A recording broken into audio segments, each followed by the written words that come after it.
Bonjour et bienvenue sur rmiinfo.com. Aujourd'hui, nous vous proposons une émission spéciale décryptage sur les enjeux de l'élection présidentielle en Mauritanie. Vous le savez, Mohamed Ould Abdelaziz, l'actuel président, a fait 2 mandats.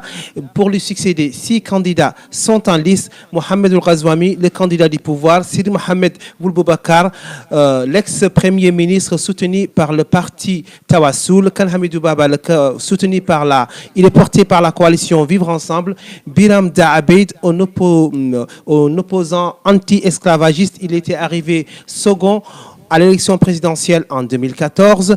Mohamed Ould Mouloud, opposant historique, il est soutenu par un autre opposant historique également, Mohamed Ould Dada. Et enfin, Mohamed Lemine El Wavi, un fonctionnaire du Trésor public mauritanien. C'est le petit nouveau, disons, parmi ces candidats à l'élection présidentielle. La campagne est ouverte depuis le 7 juin 2019 pour décrypter ce début de campagne. Autour de ce plateau, Saïdou Diallo de Kasataya. Bonjour Saïdou. Bonjour.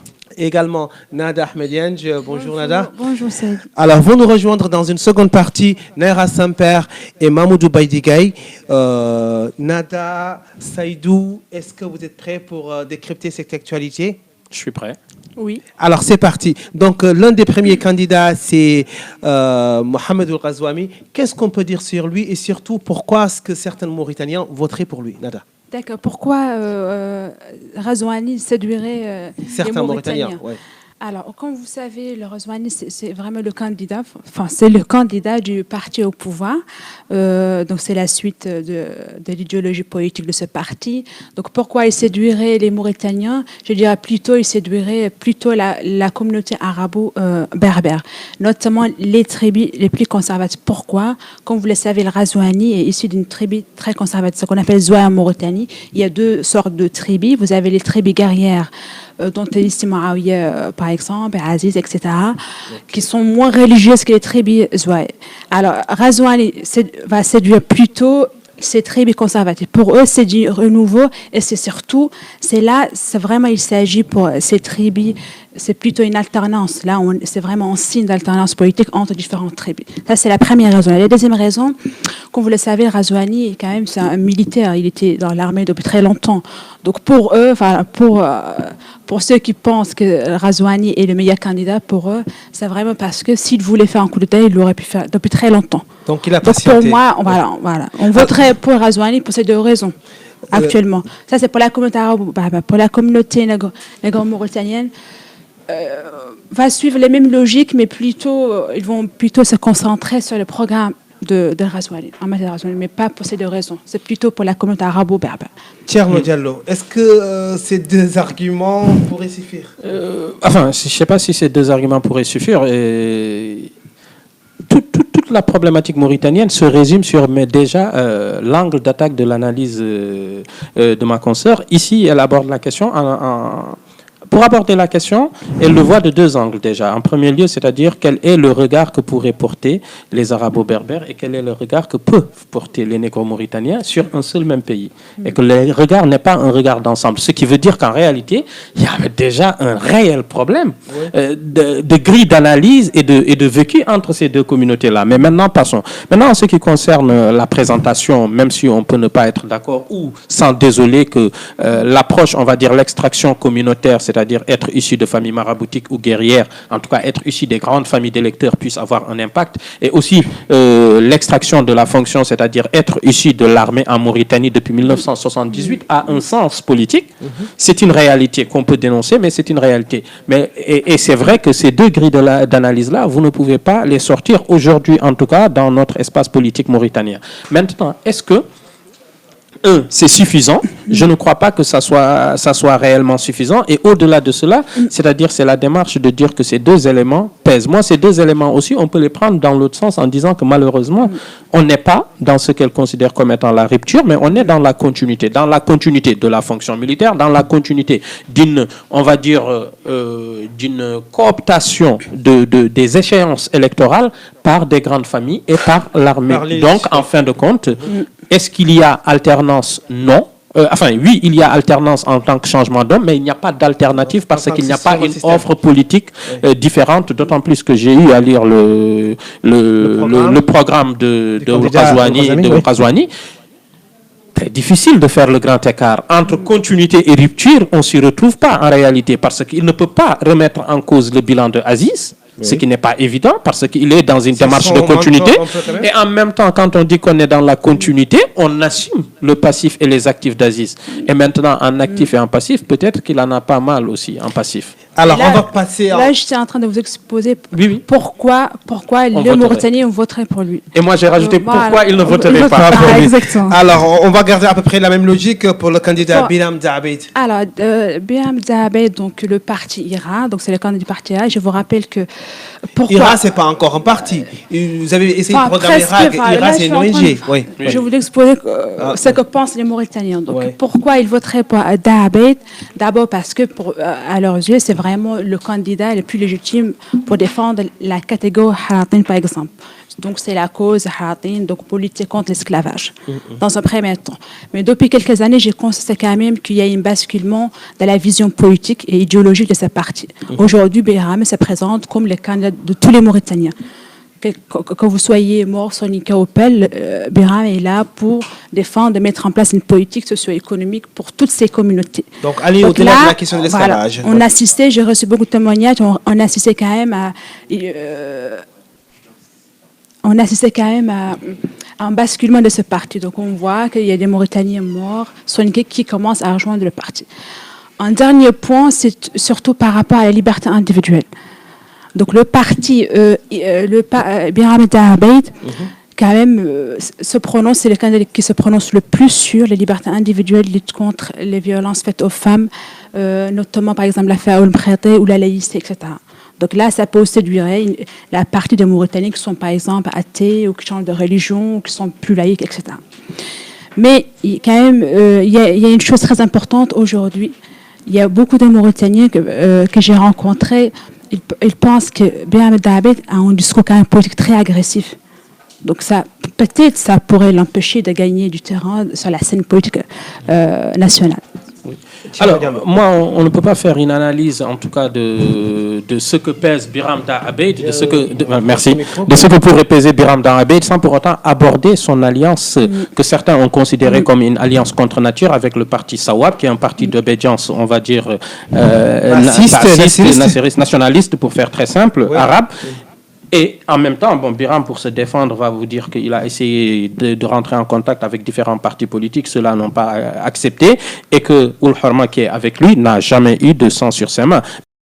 Ici, c'est la question idéologique, c'est la question qui est en train d'être développée. Donc, oui, Biram Dahabed, il a un socle sur la question, on va dire, de l'esclavage qui est très important et qui a mené des luttes très importantes là-dessus, qui a fait évoluer la question. Ça, c'est une réalité. Mais maintenant, peut-on gouverner un pays avec exclusivement, je caricature un peu, la question de l'esclavage? Je crois que non. Il faut aller au-delà de cette question-là. Et sur ces autres questions, en dehors, et ça c'est vrai, parce que c'est ça la confusion entre un parti politique et un mouvement, on va dire, d'organisation de la société civile, la dénonciation des libertés individuelles, la prévarication et ainsi de suite, il est beaucoup plus simple et beaucoup plus facile en ayant ce discours de dénonciation. Or là, vous êtes dans une démarche de construction, on va dire, d'une société. C'est beaucoup plus compliqué, et sur ce point-là, c'est vrai que ça va manquer. Maintenant, reste que Biram, le fait qu'il s'est associé avec Sawab, lui fait peut-être gagner des voix dans la communauté Mour, mais pas tout autant que ça. Et lui fait perdre quand même pas mal de voix au niveau de la communauté négro-africaine. On n'est pas arrivé là-dessus, mais surtout aussi avec la venue de Kana Hamidou Baba, dans une certaine mesure. Peut-être qu'on l'abordera plus tard.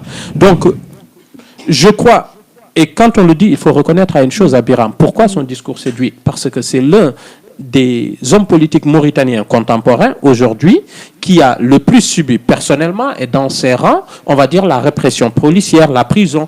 Et dans l'imaginaire... Oui, récemment. Récemment, j'ai bien dit dans l'histoire contemporaine. Oui. Et peut-être même quand on fait une analyse en ces dernières années, il en a pris quand même. Et dans l'imaginaire aujourd'hui des jeunes qui sont dans une dynamique de rupture, c'est-à-dire cette fougue, cette force, ce courage physique, on va dire directement, associé à un courage politique, est une offre politique dont ils ont besoin. Et ça permet de faire un balayage avec, on va dire, l'ancien système. Mais personnellement, je ne crois pas qu'on est arrivé à un stade critique aujourd'hui en Mauritanie qui va permettre à Biram de peut-être gagner ces élections. Par contre, il peut élargir davantage son espace politique et peut-être se poser en alternative dans quelques années. Alors, vous en parliez tout à l'heure, Thierno. Parlons à présent du candidat Khan Hamidou Baba. Alors, Khan Hamidou Baba, pour moi, et Ould Mouloud, je vais les mettre sur la même ligne politique. Pourquoi? Parce que... Ils ne seront pas d'accord. Hein. Ils ne sont pas d'accord, mais ils vont séduire les Mauritaniens ordinaires surtout pour une chose, c'est l'unité nationale. Les Mauritaniens qui aspirent à l'unité nationale, avant tout, au même titre que les besoins physiologiques, vont voter pour l'un de ces deux candidats, tout simplement.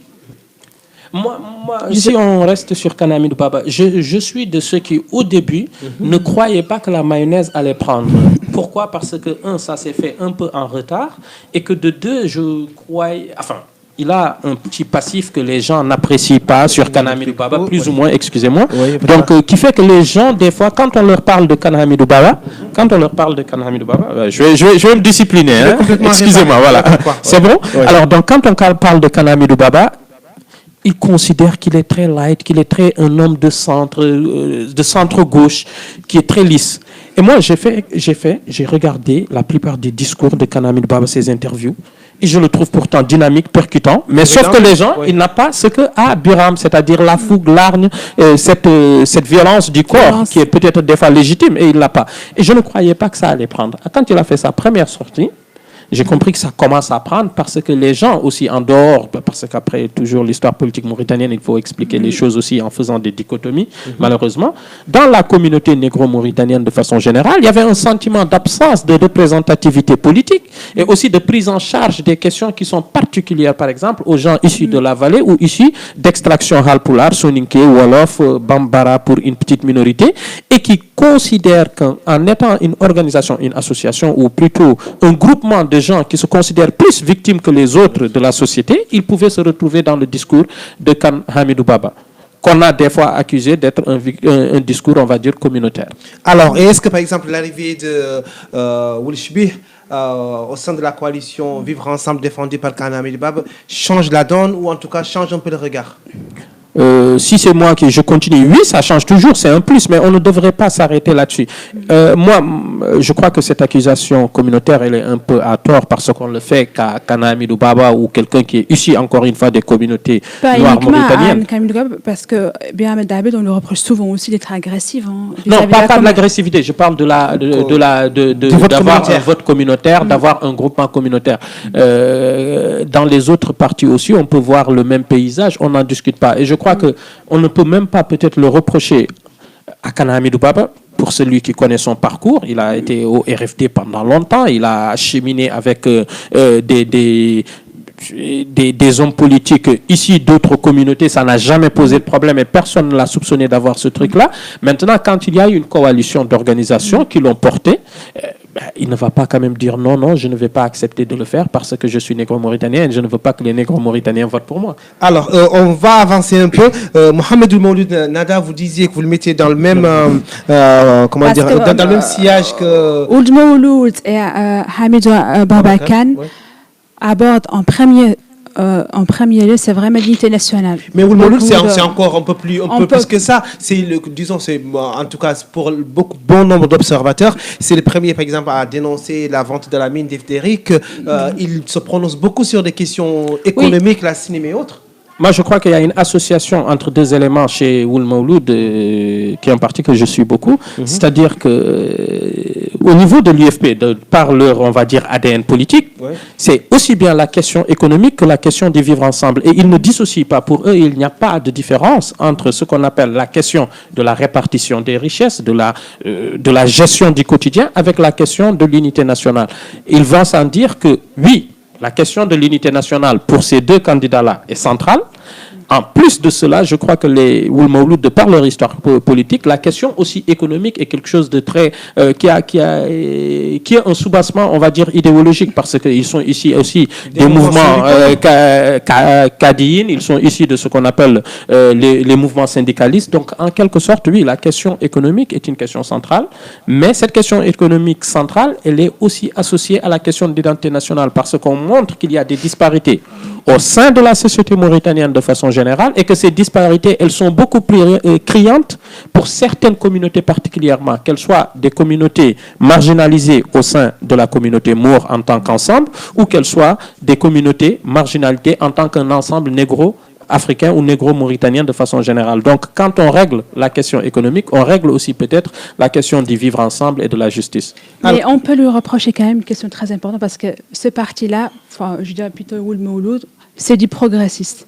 Mais si je prends l'affaire de Ould Mkhitar, il nous parle de la justice sociale, mais il ne propose jamais que si jamais il sera élu, qu'il va les libérer. Pourquoi? Ça, c'est une question très importante. Est-ce qu'il a perdu des plumes Non, parce que pour moi, il n'ose pas, parce que la communauté mauritanienne, c'est une communauté très conservatrice. Parce que si, par exemple, s'il va dire que non, si jamais je serai élu, je vais libérer Ould Mkhitar, là, c'est problématique, il peut perdre beaucoup de voix. Alors, donc là, on ne peut pas être progressiste à la fois, en même temps, on ne défend pas la liberté d'expression. Oui, ça pose un véritable problème de démocratie. Bien sûr. Enfin, je ne sais pas sa position en dernier lieu sur cette question-là. Ce que je sais, c'est que cette question de Ould Mkhitar était, on va dire, un petit caillou dans la chaussure de Ould Mouloud. Moi, personnellement, ce que je sais de la question de Ould Mkhitar, c'est que Ould Mkhitar, aujourd'hui, à l'heure actuelle où nous sommes, est quelqu'un qui est emprisonné de façon illégale. Parce que la justice mauritanienne, quoi qu'on puisse dire, qu'elle soit dormante, qu'elle soit sous le joug politique, la justice mauritanienne a libéré Ould Mkhitar, ça fait plus d'1 an et demi. Parce qu'ils lui ont condamné à 2 ans et il avait déjà purgé sa peine. Donc, que ça soit Ould Mouloud ou autre, il faut juste appliquer la question, on va dire, de la loi. Mais en dehors de cela, pour revenir sur la question de la laïcité qui a été un peu, je crois qu'on a un peu monté quand même en épingle contre l'IFP de façon générale, je ne crois pas qu'au sein de l'IFP, et c'est du tort quand je vais le dire quand même, qu'il soit, on va dire, très proche des mouvances islamiques ou n'ayant pas une approche beaucoup plus laïque. Maintenant, peut-être pour des questions d'intérêt politique, on peut avoir des fois des positions qui ne vont pas avec l'idéologie, ce que je condamne et je dénonce moi personnellement. Mais normalement, l'IFP, de par leur ADN, quand on est cadine et quand on est issu de l'extraction communisme, la religion... Ça reste privé. Ça reste privé. On va poursuivre avec le candidat Sidi Mohamed Ould Boubacar, qui est présenté par certains comme le véritable challenger contre Mohamed Ould Ghazouani. Qu'est-ce qu'il pourrait faire que les gens votent pour lui? Pour moi, Ould Boubacar, oui. C'est vraiment la suite de Ghazouani. Donc on ne voit pas clairement si je prends les questions de la langue nationale, il n'y a aucune différence.